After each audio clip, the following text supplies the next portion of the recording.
Ang galing! Ganda! Ayos to ah. Sana nga po, 100 score ko dito eh. Oo naman, 100 yan.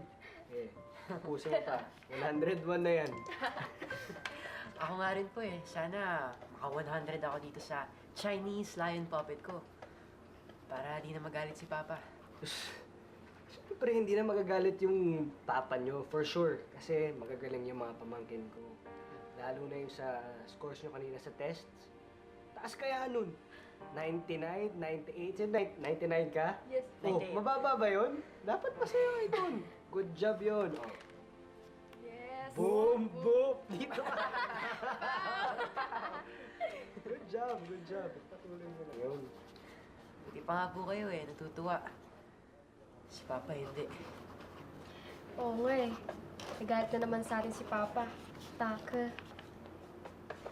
Alam nyo, ito lang tatandaan nyo ah.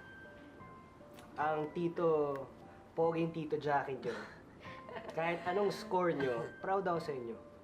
Perfect, oo, proud na proud ako. Pero kahit 99 yan, 97, kahit 80, basta pasado, proud ako sa inyo. Basta huwag nyo lang isi-zero.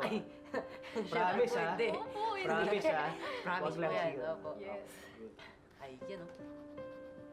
Yun. Rar, rar, rar.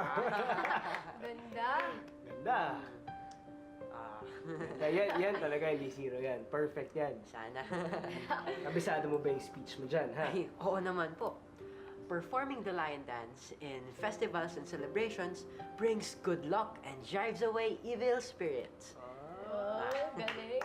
Pang commercial, no? Ako, Pwede maging oo, artista, pwede, no? Pwede. Pwede na.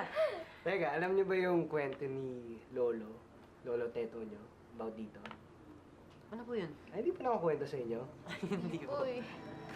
Nung unang panahon, tuwing bagong taon sumusugod to sa villages para kumain ng mga hayop, ng mga tao at mga batang katulad nyo.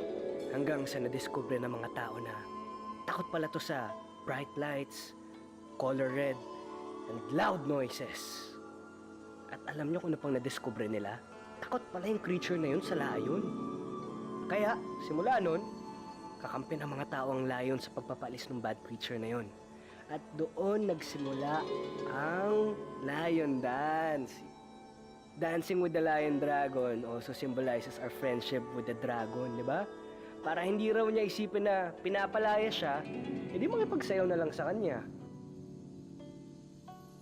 Kaya simula nun, naging friends natin yung mga lions para paalisin yung dragon, yung creature na yun. Di ba?